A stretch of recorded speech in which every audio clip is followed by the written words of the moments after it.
So let's start. सबसे पहले as all of you know precis writing है जो 20 मार्क्स की है. ये पढ़ लेते हैं कि एग्जामिनर ने खुद क्या कहा हुआ है कि careful selected passage with an orientation or generic understanding and enough flexibility for compression shall be given for pressing and suggesting an appropriate title. तो बेसिकली वो करता क्या है कि 20 मार्क्स में से 15 जो होते हैं चले जाते हैं प्रेसी के और 5 मार्क्स जो है वो आपके टाइटल के होते हैं. तो 5 whole marks are for your title that you can not lose. Obviously हम लोग इतना ज़्यादा ध्यान नहीं देते अपने प्रेसी के टाइटल को, या अक्सर जो कैंडिडेट्स हैं वो बिल्कुल भूल ही जाते हैं, वो बिल्कुल लिखते ही नहीं हैं. तो ये नहीं करना. You have to make sure that you mention precis का टाइटल एज वेल. अच्छा जी, उसके बाद कॉम्प्रीहेंशन है. कॉम्प्रीहेंशन में अगेन इट्स 20 मार्क्स और 5 सवाल नॉर्मली होते हैं और इस तरह से उसकी डिवीजन हुई होती है, या 4 सवाल होंगे 5-5 नंबरों के इस तरह से. तो अब इसके बाद आपकी आ जाती है ग्रामर और वोकैबुलरी. ठीक है, अब इसके अंदर मल्टीपल चीज़ें आ जाती हैं. प्रेसी का आपको पता है कि एक चीज़ है, कॉम्प्रीहेंशन दूसरी चीज़ है.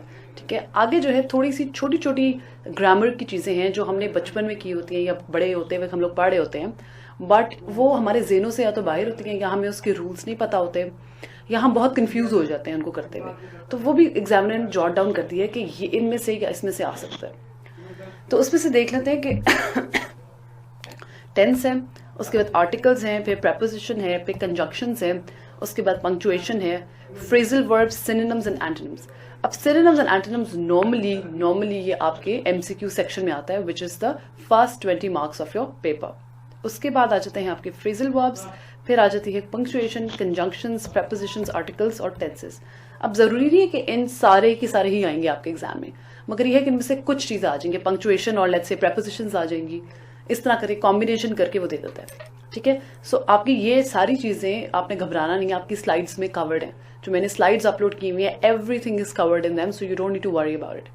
ठीक है, फिर आपका आ जाता है सेंटेंस करेक्शन. सेंटेंस करेक्शन में वो 2 चीजें चेक करता है. 1, या आपकी ग्रामर चेक करेगा या आपकी वो पंक्चुएशन चेक करेगा. ठीक है, तो आपने बेसिकली उसको रीराइट करना होता है सेंटेंस को, या आप अक्सर ये होता है कि आपको पैराग्राफ्स के फॉर्म में आ जाता है, उसको आपने एज इट इज कन्वर्ट करना होता है. ये भी आपके 10 मार्क्स के होते हैं. So again some marks that you can not lose because ये बहुत ईजी होते हैं. सिर्फ आपने रूल्स को अप्लाई करना होता है जो कि which are given in your slides. तो it's not a very very difficult thing if you focus on it. If you give it like 1 or 2 hours let's say every week, तो आप बड़े आराम से इसको टैकल कर सकते हैं. फिर आपकी ग्रुपिंग ऑफ वर्ड्स होती है. मोस्टली जो आपके मार्क्स हैं इसी में लूज होते हैं क्योंकि हमें बहुत मुश्किल होता है कि उन दोनों पेयर ऑफ वर्ड्स का मतलब आता हो.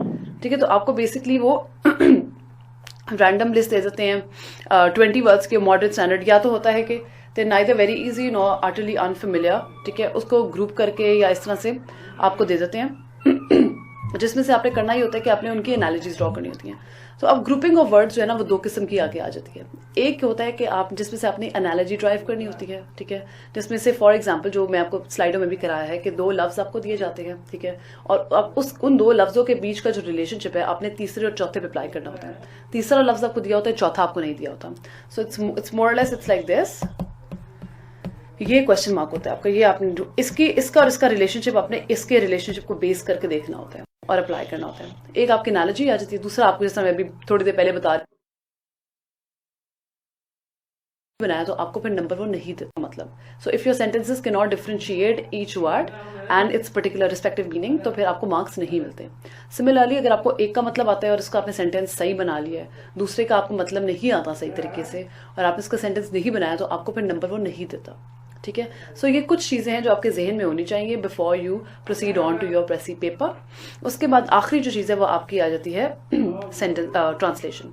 ट्रांसलेशन में ये होता है कि आपको एक उर्दू दिया होगा और आपने उसको ट्रांसलेट करना होता है इंग्लिश में. अब वो कह यही रहा है कि 10 short Urdu sentences, sometimes it's a paragraph, it's no given thing, involving structural composition, significant terms and figurative idiomatic expressions. ठीक है, shall be given to be accurately translated into English.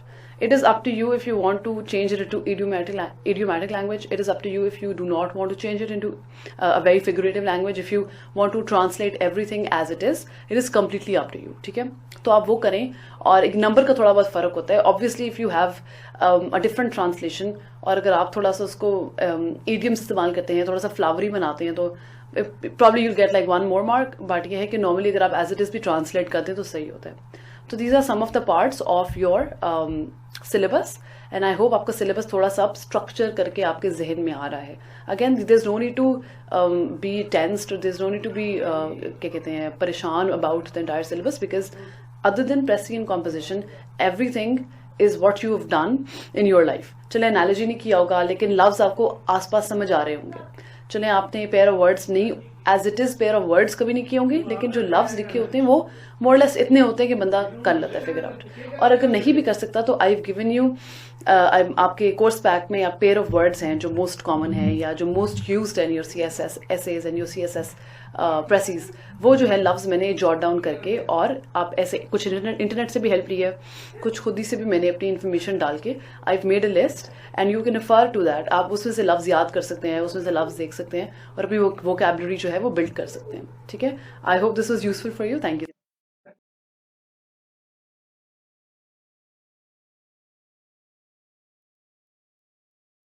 ये हमारा पहला लेक्चर है इंग्लिश प्रेसिंग एंड कॉम्प्रिहेंशन का. ये एक ऐसा सब्जेक्ट है जो अनफॉर्चुनेटली बहुत सारे हमारे कैंडिडेट्स इसमें हर साल फेल भी होते हैं और अटेम्प्ट नहीं भी कर पाते, despite having a very very good command in English generally as well. So the point of forming this course is कि जी मैंने इसलिए ये स्लाइडें बनाई हैं और इतनी इस पे मेहनत की है कि मेरा आपका जो डर है ये प्रेसी का, ये आपके जहनों से और आपके दिलों से निकल जाए. ठीक है, प्रेसी कोई ऐसा मुश्किल टास्क नहीं है. आई know I say that for a lot of other papers as well, लेकिन प्रेसी स्पेशली मैं इसलिए कहना चाहूंगी क्योंकि इट्स मोर और less like a summary of all the important points that you have covered in or you have read in a particular passage. ये वो चीजें जो शायद हम बचपन से करते आ रहे हैं, but for some reason we are very very scared about कि भाई ये चीज कैसे होगी. ठीक है, हम क्यों फेल होते हैं, एग्जामिनर क्यों फेल करता है, क्योंकि हम उस बेसिक फॉर्मूला के ऊपर अपना पेपर अटेम्प्ट नहीं करते. हम अपनी प्रेसी को अपने अंदाज में लिखना चाहते हैं. We want to pick out irrelevant stuff as well. We want to mention all the points that we think are necessary in a particular passage. But that is not the point of a presi. The point of a presi is to basically only pick out the most important points और उसके बाद आप उनको jot down करें, connections draw करें उनके बीच में, make connecting sentences. ठीक है, एक आसान सी सिंपल से क्रिस्प सेंटेंसेस फॉर्म करें. उनकी फॉर्मेशन ऐसे हो कि पढ़ने वाले को पैसेज की समझ आ जाए. पर आपकी प्रेसी जो भी पढ़ा हो को उसको उसके सामने अगर पैसेज ना भी हो तो उसको पता होना चाहिए कि जी पैसेज का कॉन्टेक्स्ट क्या है, पैसेज बात किस बारे में कर रहा है. ठीक है, उसके बाद हमारे इंग्लिश प्रेसी और कॉम्प्रिहेंशन में और आगे आपका जो नेक्स्ट चीज आएगी वो कॉम्प्रिहेंशन आ जाएगा.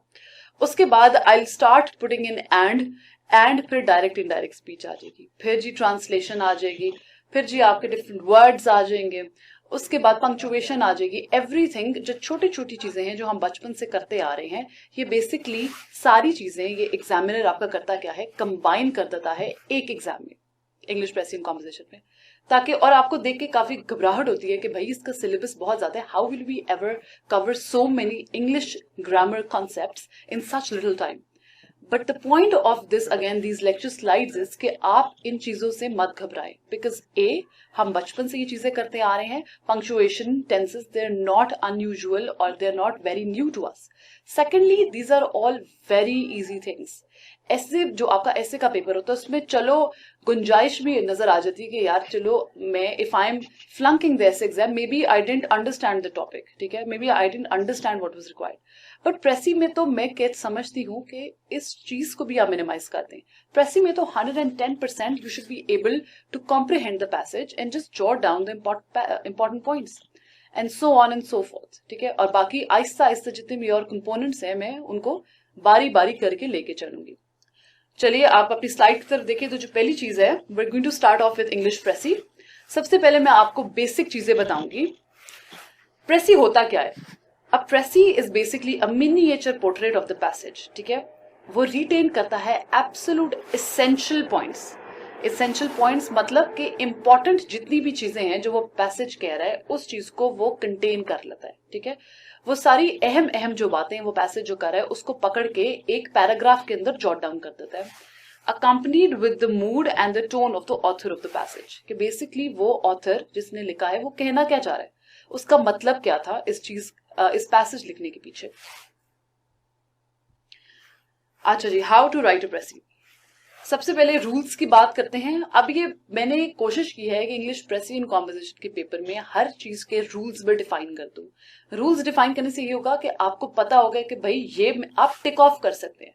प्रेसी लिखी तो आपने ये चीजें टिक ऑफ करनी है कि क्या मेरी प्रेसी में रूल नंबर 1 अप्लाई होता है या नहीं होता, क्या मेरी प्रेसी में रूल नंबर 2 अप्लाई होता है कि नहीं होता। ठीक है, बारी बारी इन रूल्स को आपने चेकलिस्ट की तरह आपने टिक ऑफ करना है। सबसे पहली चीज आ गई कि जी आपकी प्रेसी की लेंथ कितनी होनी चाहिए। एवरेज जो लेंथ है जो रिकमेंडेड होती है, ठीक है, by most of the teachers and specially मैं भी यही रिकमेंड करूंगी कि आपकी प्रेसी की length should be 1/3 of the length of the original passage. So what you do is, आपके पास आ गया प्रेसी का एग्जाम, ठीक है, आपने एक एवरेज वर्ड काउंट ले लेना है, ठीक है, अप्रोक्सीमेट वर्ड काउंट आपने कैलकुलेट करके उसके बाद आपने 3 से डिवाइड करके जितने भी लफ्ज आपके पास होंगे उतनी में कोशिश करनी है कि आपकी प्रेसी उतनी ही अल्फाज में है। 5-10 अल्फाज ऊपर नीचे हो जाए कोई मसला नहीं है, लेकिन ये ना हो कि जी 20-20-30 लफ्ज ऊपर जा रहे हैं, ऐसा ना हो। प्रेसी का जो पॉइंट है, जो एसेंस है कि भाई शॉर्टेंड फॉर्म है, वो it basically loses in the process when you try to write elaborate sentences, when you try to exceed your word limit. ठीक है, so this won't be recommended. अच्छा जी, for CSS exams one good rule is to divide the given number of words by 3 and use a liberty of +-10 words in the final draft. ठीक हो गया। अब प्रेसी के अंदर होना क्या चाहिए, ठीक है, अब ये 5 चीजें हैं जो बहुत अहम है कि आपकी हर प्रेसी के अंदर ये चीजें होनी चाहिए। Number 1, clarity. Your precis should always be easy to understand.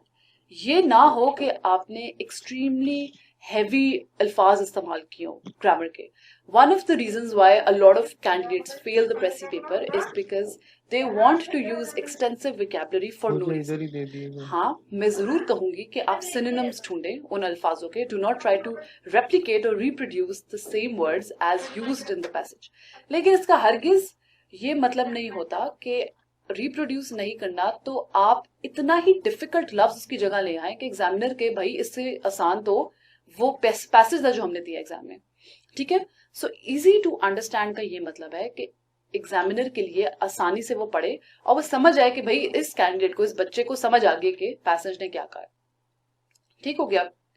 उसके बाद है correctness in the usage of language in the ideas. अब ये दो चीजें हैं। सबसे पहले we're going to talk about in the usage of language.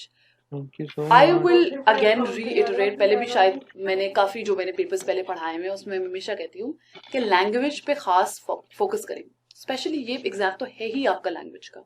Language का मतलब है कि please do not make any grammatical errors, try to refrain from making grammatical errors. कोशिश करें मिनिमम गलतियां कम से कम हो आपकी ग्रामर की, क्योंकि ये है ही पेपर ग्रामर का। ठीक है, एग्जामिनर जो है इसमें सिर्फ आपकी ग्रामर ही मोर और लेस चेक कर रहा होता है। इज, आर, ठीक है, वाज, इस तरह की गलतियां अगर आप करेंगे, वर्ब्स नहीं डाल रहे प्रॉपर, आप उसकी प्रेपोजिशंस वगैरह नहीं डाल रहे, एक सेंटेंस कंस्ट्रक्शन ही अगर सही नहीं है ना, तो वो एक ग्रामर के पेपर में it will piss off the examiner, it will make him a little मतलब जिटरी, वो थोड़ा सा हो जाएगा कि भाई ये क्यों नहीं सही लिख रहा। ठीक है, तो कोशिश करनी है कि लैंग्वेज आपकी बिल्कुल करेक्ट हो। उसका आसान हल ये होता है कि आप अल्फाज आसान इस्तेमाल करें प्लीज। ये and this is specially goes for people from, मतलब I am not trying to discriminate, लेकिन अक्सर जो OA लेवल्स के हमारे जो फेलो स्टूडेंट्स होते हैं, कैंडिडेट्स होते हैं, जो वो ज्यादा गलतियां करते हैं इस चीज की। या अक्सर मैंने देखा है कि जो matric FSC background, both actually backgrounds के, if I try to remember now, दोनों ही की गलती होती है।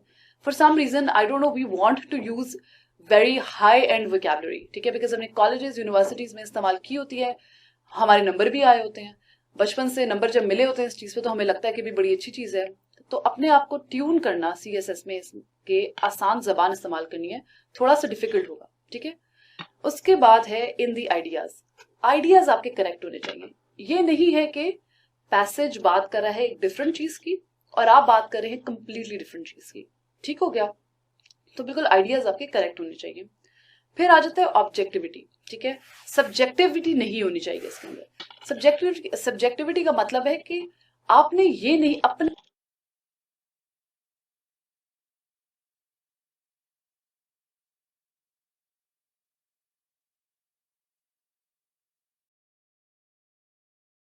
ओपिनियंस, अपने आइडिया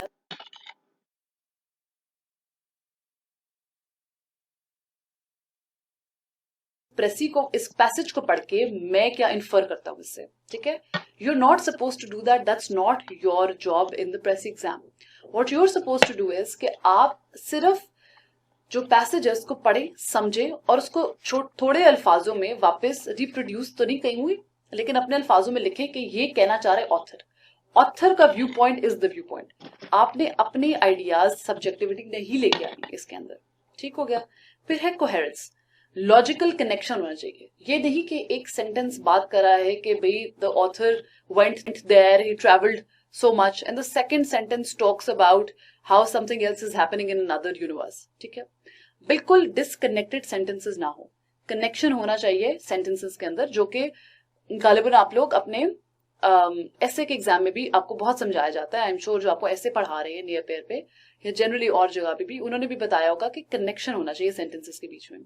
और फिर conciseness, again this goes without saying कि प्रेसी जो होगी वो आपकी ब्रीफ होगी, लंबी नहीं होगी, इररेलेवेंट चीजें उसकी नहीं होंगी और टू द पॉइंट होगी, ठीक हो गया। टू द पॉइंट प्रेसी होनी चाहिए आपकी।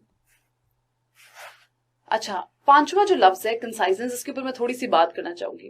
Conciseness again you should need to know that means brief and direct, ठीक है। छोटा हो, टू द पॉइंट हो। जितना आप इसको अपने जहन में रखेंगे, जब आप प्रेसी लिख लेंगे आप टिक ऑफ करेंगे कि क्या मेरी प्रेसी वर्ड लिमिट के अंदर है तो टिक करेंगे, क्या मेरी प्रेसी टू द पॉइंट है कि नहीं। पैसेज को पढ़े, देखिए प्रेसी समझा सक रही है कि नहीं समझा सक रही, ठीक है। अगेन कंसाइजनेस बहुत ही अच्छी क्वालिटी समझी जाती है, ठीक है। कंसाइज एक्सप्रेशन इस्तेमाल करना है, अननेसेसरी रेपिटेशन नहीं करनी, ठीक है। अगर ये काफी कम होता है, लेकिन अगर आपको लग रहा है कि आपके अल्फाज खत्म हो गए हैं और आप जो हैं आइडियाज आपके खत्म हो गए हैं लेकिन आपकी वर्ड लिमिट अभी तक पहुंची नहीं है, तो रिपीट नहीं करना आपने, ठीक है। सुकून से देखना है कि क्या ऐसी कोई चीज आइडिया है जो मैं मिस कर रही हूँ कि या कर रहा हूं कि नहीं, ठीक है। रिपीट करने से गुरेज करें। फिर जी कन्वे आपने करनी इन्फॉर्मेशन क्लियर एंड एफिशिएंटली, ठीक हो गया। अच्छा, तीसरा रूल है कि आपने theme of the passage determine करना है, और वो किस तरह से होता है कि आप पहली बार पढ़ेंगे प्रेसी को, पैसेज को, you will read the entire passage once, then you will read the entire passage again, ठीक है। 2 बार पढ़ेंगे, उसके बाद आप अपना पहला ड्राफ्ट लिखेंगे। पहला ड्राफ्ट मैं आपको आगे सिखाऊंगी कि जी इंपॉर्टेंट जितनी भी चीजें हैं वो आपके पहले ड्राफ्ट के अंदर आएंगी, ठीक है। और जब आप 2 बार पढ़ेंगे तो आपको दूसरी बार समझ आने लगेगा कि जी पैसेज क्या क्या रहा है। जितना भी मुश्किल पैसेज हो आप अंडरलाइन करें इंपॉर्टेंट उसके आइडियाज को जो आपको लगता है, फिर उनको दोबारा पढ़ें। आप डिसाइफर बहुत आराम से कर सकते हैं। सो घबराना नहीं है किसी नई प्रेसी को देख के, you give it time, you know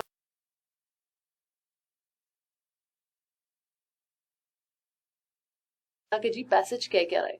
जितना भी मुश्किल पैसेज हो आप अंडरलाइन करें इंपॉर्टेंट उसके आइडियाज को जो आपको लगता है, फिर उनको दोबारा पढ़ें। आप डिसाइफर बहुत आराम से कर सकते हैं। सो घबराना नहीं है किसी नई प्रेसी को देख के, you give it time, you know, read it once, then read it again, and then try to figure out exactly what the passage wants, ठीक है। उसके बाद रिप्रोड्यूस नहीं करना, सिंपली रीफ्रेज नहीं करना ओरिजिनल सेंटेंसेस को, अपने वर्ड्स में try to use your own words as far as possible, अपने अल्फाजों में लिखने की कोशिश करें, ठीक है। रिप्रोडक्शन करेंगे तो उसके नंबर नहीं होते, ठीक है। अच्छा, brevity should be there but so should be clarity, ठीक है। बेशक आप इस लफ्ज इस्तेमाल करें, आप क्लियर लिखें कि जी क्या है क्या नहीं, आइडियाज सारे होने चाहिए, लेकिन क्लैरिटी हमेशा जहन में रखनी है कि आपके आइडियाज क्लियर होने चाहिए। एग्जामिनर को समझ आनी चाहिए आप कहना क्या चाह रहे हैं, ठीक है। कंसाइज रहेगी, मैं बात कर चुकी हूँ, टू द पॉइंट, बट इतना नहीं कि आपकी सेंटेंसेस का मीनिंग जो है उससे इफेक्ट हो, ठीक है। कंसाइज रहे, लेकिन ये नहीं कि बिल्कुल आधा ही याद में आपने सेंटेंस को खत्म कर दिया, ठीक है। लॉजिकल कंक्लूजन होना चाहिए, कंक्लूड होना चाहिए सेंटेंस, ठीक है। लॉजिकल एंड तक पहुंचाएं सेंटेंस को, छोटा रखें ओवरऑल, और उसके बाद आप आगे बढ़े, ठीक है। फिर जी your final precis should be totally comprehensible for person who hasn't read the original passage. इसके बारे में मैं ऑलरेडी बात कर चुकी हूं कि अगर एक बंदे ने अपना पैसेज पहले नहीं पढ़ा हुआ तो कोई फर्क नहीं पड़ना चाहिए उससे। आपका जब प्रेसी पढ़े तो उसको समझ आ जानी चाहिए कि भाई ये पैसेज क्या क्या है। ग्रामेटिकल एरर्स प्लीज मत करें, work on your tenses, punctuation, grammar, preposition etcetera, ठीक है। एरर्स की जगह नहीं है, ग्रामर का पेपर है ये, ग्रामेटिकल एरर्स आप नहीं करेंगे।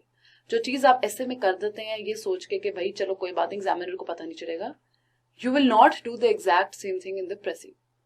Your precis should not contain any errors whatsoever, ठीक है।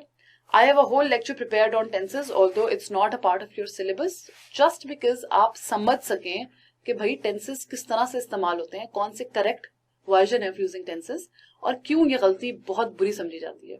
ठीक है. अच्छा, फिर आप सिंपल क्लियर क्रिस्प सेंटेंस इस्तेमाल करें, एग्जामिनर को कंफ्यूज मत करें. Don't try to impress the examiner with difficult language, please don't try to do that. ठीक है. और कॉम्प्लिकेट मत करें चीजों को.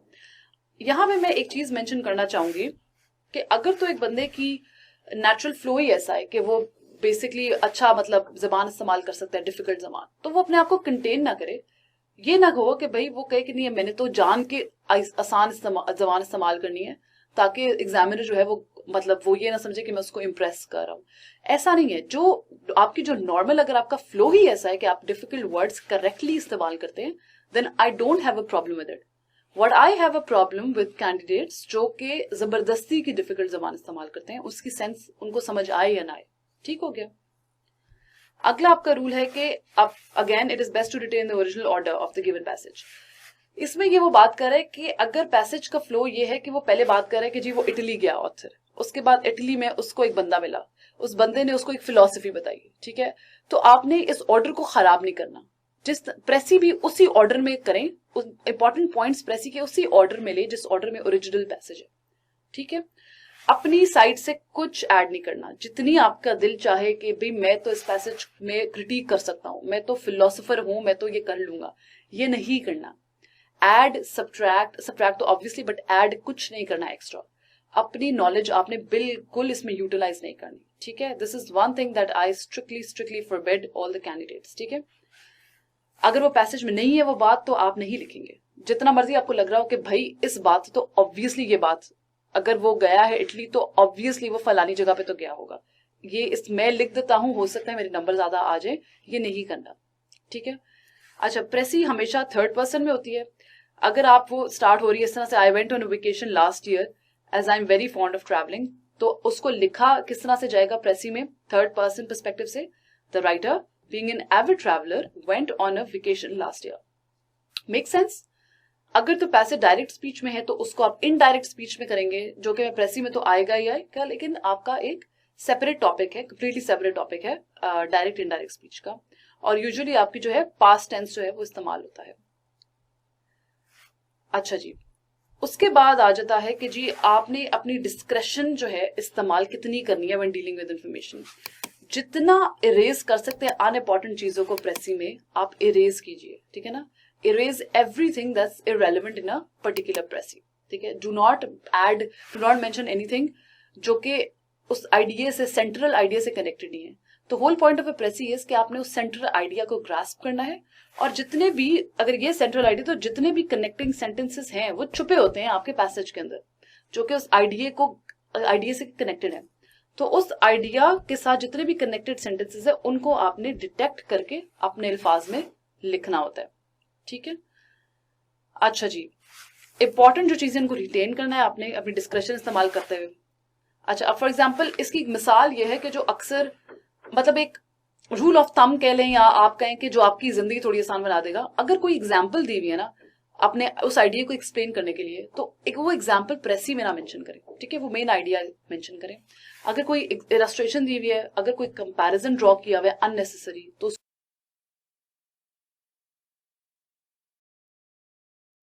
पैराग्राफिंग नहीं होती प्रेसी के अंदर. एक पैराग्राफ में आता है, एक मोनोटोन सी उसकी एक फ्लो होता है. तो कोशिश कीजिए आप उसमें ही रखिएगा. टाइटल बहुत जरूरी है. इसके अलग मार्क्स होते हैं टाइटल के. ठीक है. हमेशा अलग मार्क्स होते हैं. और it pertains to the central idea of the given passage. A title जो होता है वो आपका 3 to 4 या 5 to 6 लफ्ज का होता है, ज्यादा मत करें. 5 चले 5 to 6 वर्ड्स कर लें. ठीक है. इससे छोटा भी हो सकता है, कोई हार्ड एंड फास्ट रूल नहीं है, लेकिन मस्ट है कि आपने टाइटल देना है. ठीक है. इसके अलावा आपने अब्रीविएशंस और कॉन्ट्रैक्शंस इस्तेमाल नहीं करनी. अगर किसी चीज की फुल फॉर्म है तो फुल फॉर्म ही होगी. ठीक है. अगर LSE नहीं लिख सकते, लंदन स्कूल ऑफ इकोनॉमिक्स ही लिखना पड़ेगा. ठीक है. कोई ऑर्गेनाइजेशन है तो उसकी फुल फॉर्म, UN है तो पूरी फॉर्म आपकी लिखेंगे प्रेसी के अंदर. ठीक है.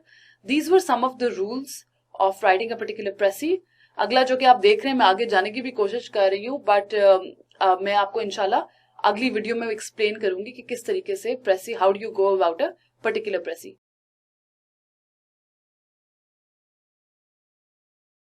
क्या क्या चीजें जो हैं आपको टिक ऑफ करनी पड़ती हैं जब आप एक अच्छी प्रेसी लिख रहे होते हैं।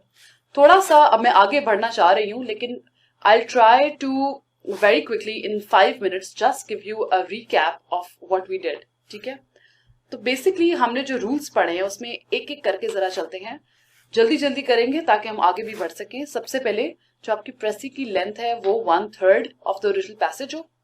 5 C's आपके 5 क्या कहते हैं चीजें होनी चाहिए: क्लैरिटी, करेक्टनेस, ऑब्जेक्टिविटी, कोहेरेंस और कंसाइजनेस।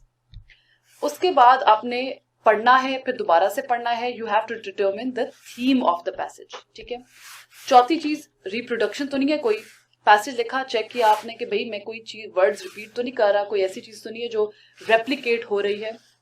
उसके बाद आपने क्लैरिटी पे बहुत फोकस करना है कि आपकी जो प्रेसी है, is it to the point और नॉट। ठीक है, फिर आपकी फाइनल प्रेसी बिल्कुल ऐसी हो कि जिस बंदे ने ओरिजिनल पैसेज नहीं पढ़ा हुआ उसको बिल्कुल समझ आ जाए। कोई ग्रामेटिकल एरर बिल्कुल नहीं होना चाहिए। This is very important. अगर रूल्स में भी आपको इंपॉर्टेंट रूल्स देखने हैं तो ये सबसे इंपॉर्टेंट है कि ग्रामेटिकल एरर्स ना हो। फिर सिंपल क्रिस्प सेंटेंसेस हो, अगेन वेरी इंपॉर्टेंट। अच्छा, ओरिजिनल ऑडियो होना चाहिए प्रेसी का, अपने से कुछ ऐड नहीं करना आपने। ठीक है, उसके अलावा प्रेसी जो है वो 3rd person में लिखी जाएगी। डिस्क्रेशन किस तरह से इस्तेमाल करनी है कि जो अनवांटेड चीजें हैं, जो इररेलेवेंट चीजें हैं, उसको फटाफट डिलीट कर दें, और जो सेंट्रल आइडिया से कनेक्टेड सेंटेंसेस है उनको तलाश कीजिए अपने प्रेसी के अंदर। पूरी खोल होनी चाहिए प्रेसी, पैराग्राफिंग नहीं होनी चाहिए उसके अंदर। टाइटल लाजमी होना चाहिए प्रेसी के अंदर। Do not give me a precis to check which does not have a title, because it automatically deducts a lot of your marks and gives a very very bad impression to the examiner कि भाई इसको ये चीज पता ही नहीं है कि मैंने अगर एक प्रेसी लिखनी है और एग्जामिनर के सामने पेश करना है तो टाइटल देना भी है नहीं। एंड अगेन आपने एब्रीविएशन इस्तेमाल नहीं करनी। जनरल स्टेप्स पे आ जाएं, पहले भी डिस्कस हुआ है लेकिन ये बस स्टेप बाय स्टेप हम करेंगे। सबसे पहली चीज है कि आपने अपना पैसेज थरली जो है वो पढ़ना है। पढ़ें, दोबारा से पढ़ें। एक बार पढ़ा, कुछ समझ नहीं आया, very normal, no need to panic. बहुत नॉर्मल बात है कि जी एक बार पैसेज पढ़ा और बिल्कुल मुझे समझ ही नहीं आया, दोबारा से पढ़ें। जब दोबारा आप पैसेज पढ़ेंगे, ठीक है, आपको अगर फिर भी कुछ नहीं समझ आता, even then it's completely fine. Do not panic, do not look at other candidates, do not look around and try to figure out कि भाई हर बंदे को इतनी टेंशन है या नहीं है। ठीक है, because every person has a different way of dealing with stress. तो आपने करना क्या है कि तीसरी बार भी अगर आप पढ़ें, आपने अंडरलाइन करना है जो आपके हिसाब से इंपॉर्टेंट चीज है। आपके हिसाब से जो इररेलेवेंट चीज है आपने उसको कट करना है और जो इंपॉर्टेंट चीज है उसको आपने अंडरलाइन करना है। ठीक हो गया? Once you underline what you think is important, आप उसको अंडरलाइन चीजों को कहीं पे जॉट डाउन करें। आपने अपना जो फर्स्ट ड्राफ्ट है जिसको मैं कहती हूँ, आपने जॉट डाउन करने हैं पॉइंट्स के भाई मेरे हिसाब से पहला पॉइंट ये कह रहा है, दूसरा ये कह रहा है, तीसरा ये कह रहा है। When you have jotted down all the points, उसके बाद आपने देखना है कि क्या अब ये ओरिजिनल पैसेज की थोड़ी सी रिफ्लेक्शन है या नहीं, क्या मैंने सारे इंपॉर्टेंट पॉइंट्स लिए या नहीं लिए। ठीक है, अगर आपको लग रहा है कि आपने कोई चीज मिस कर दी है, then try to go back to the passage। ठीक है, अच्छा जी, उसके बाद दूसरा पॉइंट ये है कि आपने सेंट्रल आइडिया को समझना है कि पैसेज ओवरऑल कहना क्या चाह रहा है। ठीक है, अपने फर्स्ट ड्राफ्ट को भी लिखने से पहले जब आप पढ़ रहे होते हैं, जब आप मल्टीपल रीडिंग्स कर रहे होते हैं, तो फोकस ये नहीं, अगर एक मुश्किल लफ्ज आ गया प्रेसी में तो आपने ये नहीं सोचना कि भाई रुक जाओ, डिक्शनरी मेरे पास नहीं है, इसका लफ्ज मुझे मतलब नहीं आ रहा। कोई बात नहीं, आपको मतलब नहीं समझ आ रहा एक मुश्किल अल्फाज का, तो आप करें ये कि आप पूरा सेंटेंस पढ़ें और सेंस बनाने की कोशिश करें कि इसका मतलब पूरे पैसेज के कॉन्टेक्स्ट में हो क्या सकता है। ठीक है, आपको कॉन्टेक्स्ट समझना है, आपको एक एक लफ्ज नहीं समझना एक प्रेसी में। ठीक है, जब कॉन्टेक्स्ट आपको समझ आ जाएगा, then you basically move forward. ठीक है, सेंट्रल आइडिया की तरफ जाए कि बेसिकली इस पैसेज जो है वो कहना क्या चाह रहे हैं। ठीक है, उसके बाद तीसरी बात यह है कि आप, जो कि मैं पहले ही बात आ चुकी हूँ शायद पॉइंट 1 में, कि you underline the important points of the passage that pertain to the central idea. जब आपने एक बार अंडरलाइन कर ली कि भाई ये जो है बंदा इटली गया है, बंदे को he found some person, he found a girl over there. ठीक है, he really liked the girl. ठीक है, he married the girl. For example, ठीक है, वेरी बेसिक चीज मैं आपको बता रही हूँ, ये 4 पॉइंट्स आपको लग रहा है कि इंपॉर्टेंट है, underline them and strike everything off. उस बंदे ने इटली में खाना कहाँ कहाँ खाया is irrelevant. If the passage talks about, let's say कि एक बंदा और उसका relationship with a particular girl and how he met a particular girl, then everything else which could be where he went in Italy, कहाँ वो sight seeing की उसने, कहाँ पे let's suppose उसने खाना खाया, उसका होटल कौन सा था, every other information then becomes irrelevant. Then you have to figure out कि जी important points passage के क्या हैं जो central idea के साथ connect हो रहे हैं, and then you strike the rest of the things off. ठीक है. अच्छा, अब जब आपके पास इंफॉर्मेशन आ गई, आपने अपना रफ ड्राफ्ट बनाया which also called the first draft. ठीक है, इंफॉर्मेशन आ गई, information could be all the points that you have jotted down. ठीक है, पॉइंट्स बना दिए, तो आपने फिर जब खत्म हो गया तो आपने पढ़ा और उसके बाद आपने कंपेयर किया टू द ओरिजिनल पैसेज. एक बार जब आपने उसको पढ़ा, आपने देखा कि भाई क्या ये जो मेरे पॉइंट्स है, are they accurate enough to reflect what was going on in the original passage? Is it enough to stop the examiner from referring back to the passage if he hasn't read the passage? For example, will the examiner completely understand from my précis what the passage was telling or what the passage was talking about? These are the questions that you need to ask yourself once you write your first draft. ठीक है, जब आप अपने आप से जब ये सवालात करेंगे तो आपको समझ आ जाएगी कि आपकी प्रेसी कितनी रेलेवेंट है या कितनी नहीं है. ठीक हो गया.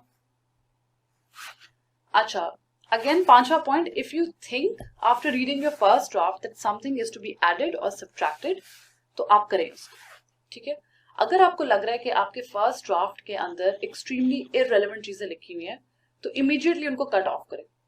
ठीक हो गया. सिमिलरली अगर आपको लग रहा है कि आपकी प्रेसी के अंदर कोई चीज ऐड होने वाली है, कोई अहम पॉइंट जो आपने पहले मिस कर दिया हो, इमीडिएटली उसको आप फटाफट लिख लें.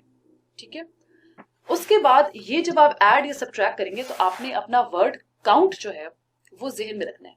अपने रफ ड्राफ्ट का जब आप वर्ड काउंट करके नीचे लिखेंगे तो आपको पता होगा कि अगर मैंने एक और सेंट्रल पॉइंट ऐड करना है तो क्या एक और सेंटेंस ऐड करने से क्या 50 पॉइंट्स और इंक्रीज हो जाएंगे या 30 पॉइंट्स और इंक्रीज हो जाएंगे, 30 वर्ड्स और इंक्रीज हो जाएंगे. और अगर उन 30 लफ्जों से बहुत ज्यादा डिफरेंस पड़ रहा है आपके वर्ड काउंट पे, तो फिर आप नहीं कर सकते वर्ड, या आप उसको छोटा करेंगे. वर्ड काउंट बहुत जरूरी है कि आपने अपने वर्ड लिमिट के अंदर रहना है, प्रेसी का पॉइंट लूज हो जाता है.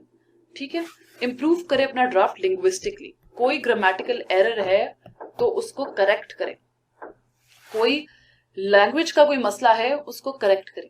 अगेन, ये आपके पास जितना टाइम आपने प्रेसी पे लगाना है, इंपॉर्टेंट आइडियाज को कनेक्ट करके, इंपॉर्टेंट आइडियाज को फिगर आउट करके आपने ग्रामर पे लगाना है कि भाई मेरी कोई ऐसी मिस्टेक तो नहीं है जो एग्जामिनर को गुस्सा दिला दे कि भाई इसको तो ग्रामर का पेपर भी अटेम्प्ट नहीं करना होता. ठीक हो गया. उसके बाद आइडियोलॉजिकली भी अपना ड्राफ्ट इंप्रूव करना है. By that what I mean to say is के आइडियाज आपके सही होने चाहिए. क्या जो वो प्रेसी कहना चाह रही है, क्या वो करेक्ट रिफ्लेक्शन है ऑफ द ओरिजिनल पैसेज और not? Is it a summary? Is it a collection of irrelevant ideas? Is it a collection of relevant themes? क्या क्या चीजें हैं आपकी प्रेसी के अंदर, ये आपने उस टाइम पे फिगर आउट करनी है. ठीक है. अच्छा जी, एक्सक्यूज मी. उसके बाद फर्स्ट ड्राफ्ट के बाद आप फाइनलाइज करेंगे अपना ड्राफ्ट और आप प्रेसी को आंसर शीट पे लिखेंगे. जो आपका फाइनल ड्राफ्ट होगा वो बहुत नीट एंड क्लीन पेन से लिखा हुआ अपनी आंसर शीट के ऊपर होगा, with the correct word count, with the correct grammar,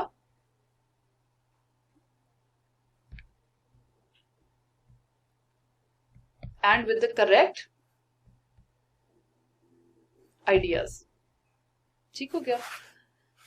make sure you don't make any mistakes. कोई गलती आपने उस वक्त नहीं करनी और आपका वर्ड काउंट जो है वो परफेक्टली फिट कर रहा हो. उसके बाद आखिरी जो चीजें आपने करनी है, you think of a suitable title to express the central idea and write it on the top of your precis. 2 चीजें हैं इसमें.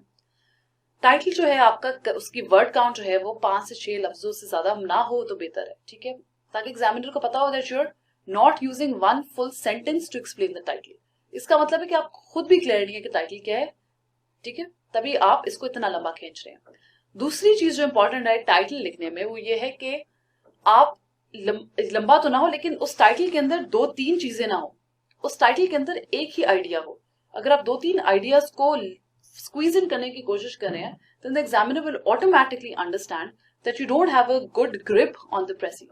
You don't have a good grip on what you have written down, which is why you're trying to confuse the examiner by putting in several ideas, ताकि जी जो उसको सही लगे वो उसको पकड़ के करेक्ट कर दे। ऐसा नहीं करना। Pressy should always be very clear to the point, and it should show the decisiveness of your mind that you have understood fully and completely a particular passage. ठीक हो गया। उसके बाद काफी लोग जो है वो टॉप पे लिख देते हैं टाइटल, काफी लोग नीचे लिख देते हैं, उससे कोई फर्क नहीं पड़ता, आपकी अपनी मर्जी है, दैट्स वेरी इररिलेवेंट। जहां पे भी लिखना है आप लिखें। अक्सर सवाल आ जाते हैं कि जी मैम टाइटल टॉप पे होना चाहिए, बॉटम होना चाहिए, साइड पे लिखूं, मैं किधर लिखूं, दैट्स इररिलेवेंट। आप जहां पे भी आपको सुटेबल लगता है लिख ले। Mostly it's on the top और द बॉटम। ठीक हो गया। अच्छा जी, अब आ जाइए प्रेसी जो होता है वो क्या होता है। This is just a summary of what we have started so far. It is a concentration of ideas from the original piece of writing. ठीक है, मेन आइडियाज देखें, it is a concentration of main ideas, ठीक है, जो important होते हैं, जो आप ओरिजिनल पैसेज से लेते हैं। और आखिरी चीज क्या है कि आप उसको बॉइल डाउन करते हो ताकि सिर्फ जो so that only the essence of the original remains. ठीक है, जो इंपॉर्टेंट चीजें हैं सिर्फ वो रहे, only the essence of the original passage remains. ठीक है, I hope this video was fruitful for you, and good luck for the next upcoming videos and for your exam as well.